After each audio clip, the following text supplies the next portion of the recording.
Pacific Nations Cup round number 2, folks. Stats, key events, thoughts on these two games from Fiji. Bit of a turnaround from last week, I thought, but overall pretty entertaining. And as always, you guys can let me know your thoughts. The first one, Samoa and Tonga. Well, Tonga didn't get nilled this week. After getting a few disallowed tries last week, they actually came out of this... They started this game firing, didn't they? Came out of the blocks really firing, and it was kind of maybe a bit of a justification for such a changed lineup, but the point scoring kind of dried up after their 18 points, and then it was all about the Samoan boys, which was, a good turnaround for them, but a little bit disappointing that the match kind of blew out a little bit, and the Tongans kind of had this one lost. Not too long after half-time. Tonga, they kicked it dead to start with, which wasn't the best start, but they showed some pretty good defence, kicked a penalty early, and then another one to give themselves a 6-0 lead, which is a good bit of a confidence booster after last week when they just couldn't get any points on the board. Talmatani had a line break, and Takalua kind of snuffed that out with an intercept of the final pass, which if he dropped it, he probably would have been in deep strife. But one of those ones where you go for it one-handed, and if you catch it, it pays off. So he caught that one. So really good play. Even the Tongan maul defense was going good. Eventually Samoa, they couldn't break the Tongans down, and they had to opt for 3. So 6 points to 3. And then the first try of the game, FIJvAUA, on 21 minutes. He goes over in the corner. Really great finish. Great wide ball. That kind of set him up. And then Tonga, man, just on fire. They missed the conversion, but 11 points to 3. It's all Tonga. Samoa get a yellow card warning. It's Samoa this time. They're having to kind of defend at more time. Tonga back their scrum, and their scrum's been pretty good. Big Ben Tamiafuno is there as well. So, they back their scrum. And eventually, Poloniati he ends up going over. I think it's Losi that provides him with the pass. A couple of phases after the scrum itself. So, suddenly, man, these guys are 18 points to 3 up. And it's looking like, they're going to go on and maybe, put 30 points, 30, 40 points maybe, but nah, that's the end of the scoring, unfortunately. But for Samoa, after being kind of possum in the headlights, rattled, they settled things down really well. They got some pay right before halftime through Nuia from the maul. So it was 18-10 at halftime, which is a lot closer. Tonga have had the possession, 56%, the territory, 53%. Samoa's missed 11 tackles to 4.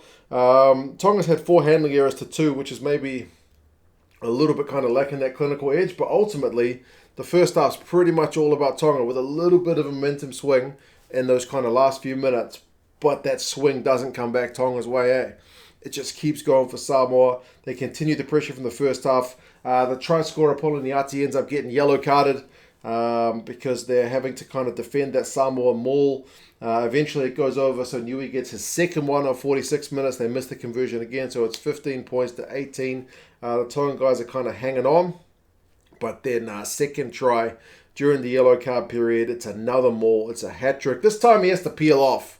So it's a kind of good bit of heads-up play from the hooker to know we're not going to make it on my own, so I need to, or as a group, I need to kind of go off on my own. So good bit of heads up.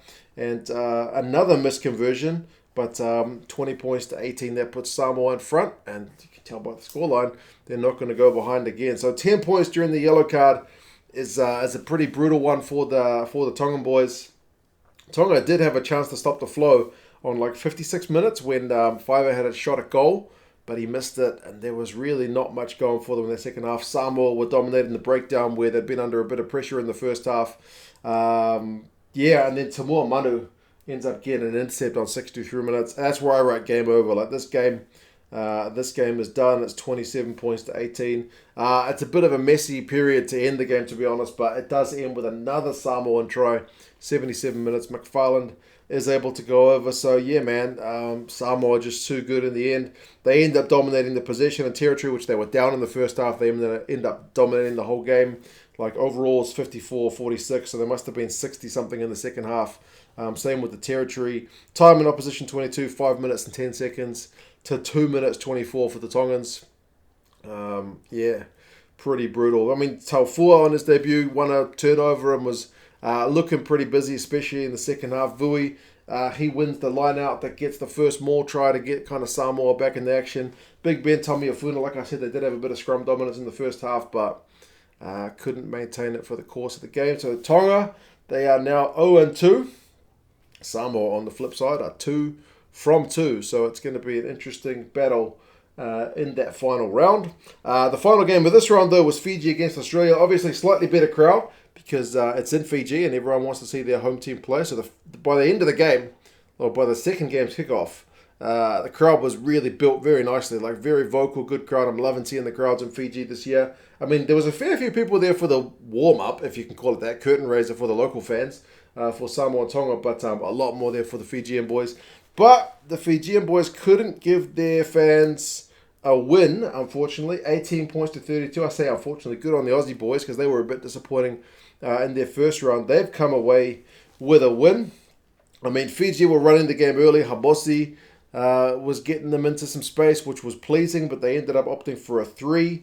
And to be fair, that penalty is the only points that we see off the boot for Fiji in this game. The kicking from the tee was certainly a little bit disappointing. The Aussies got the first try. Sinclair, that one was from turnover ball. He ends up powering over. So good try from him. A bit more clinical edge that we hadn't seen from the Aussies last week. So 7-3. Fiji restart goes out on the full. Aussies go some phases and then win a penalty at the breakdown. They opt for that one. So 10 points to 3. And then the game goes kind of crazy. This game really had the literal just kind of tit for tat. You score one, I score one, you score one kind of feel about it because Tamanivalu gets one on 24 minutes. That guy shows why he's in the team with some proper power, some good heads from the forwards in the build-up, but misconversion. That's 24 minutes. Peach on 28 minutes. He gets one on the left wing. He only just manages to catch the ball kind of behind his back, but that was all from Fiji not handling the restart properly. So 15 points to 8. Donaldson did well to take the ball to the line, to be fair. And then Botia. So it's like 24, 28, 34, like bang, bang, bang. Both ways. It's a crazy game. Like very entertaining if you're looking for just pure try scoring, man. Fiji, really dominant scrum, which was really pleasing for them. On the left wing, Tamanivalu gets the ball to Botia. Another misconversion, so 15 points to 13, pretty game on. Crowd seems to be enjoying a big hit on Dauguru. I'm not sure if that's because it was just a good hit or because he's an Aussie guy playing, Fijian guy playing for an Aussie team and they like seeing, I don't know, their own boys hit their compatriot. But anyway, it was a bit of entertainment. Taylor was having a bit of a nightmare with the boot. Like I said, he missed the penalty before halftime. So it's 15-13 halftime with the Aussies taking a narrow lead, but they've had more possession, more territory. They've also missed a few tackles, but the Fijians have had a few handling errors, and that kind of cost them in this game, I reckon. But the penalty count, man, 9-2, pretty horrendous. With the Aussie guys conceding way too many.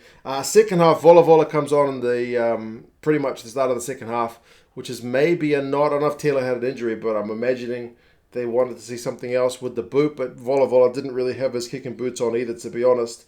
Aussies went 14 phases on 46 minutes. They had a penalty. They win again. Daugunu, after having that big hit suffered in the first half, managed to hit back with a try. And I say hit back because that was kind of a pick and go from the base of the ruck. So don't know what a winger's doing in there, but he did it pretty well. So 22 points to 13. Aussies did concede a bunch of penalties though, which kind of piggybacked the Fijian boys up the field. They were able to hit back through Ratuna Yarawa. So the kind of back and forward game continued. But that was the last of the scoring. I mean, Botia kind of made that try, to be fair. Big carry in the build-up. The Fijian midfielders have been having a good couple of weeks with Nathan Levu last week. But good try. But then when Jeremy Williams charges down Vola, I wrote down that's pretty much game over. So, charge down. He regathers the ball. He's looking for someone to pass it to, but he ends up just taking it over himself. So 29-18. And then one more penalty before like the last kind of 10 minutes. Sees the Aussies have this 30-18 lead. The game kind of peters out for the last 10 minutes. But yeah, I think the Fijian boys will be a little bit critical of themselves with some of the handling. Some of the guys, like both the 10s, like Vola and Teller, maybe would like to have some of their kicks from hand back, some of the passing back. But good from the Aussies. More clinical than they were last week. So they must have trained pretty hard in the off week. And like I said, so both those sides now are 1 from 1. 1 win, 1 loss. So we'll kind of have to see if anyone can stop Samoa in that final round. I better go. You guys take care of yourselves. I got Japan and France on in a few minutes, and then the All Blacks are playing Ireland and Australia playing England. There's a whole bunch of rugby on, but good way to start the day. Pacific Nations Cup. You guys let me know your thoughts, and yeah, I'll talk to you guys again soon. See you later.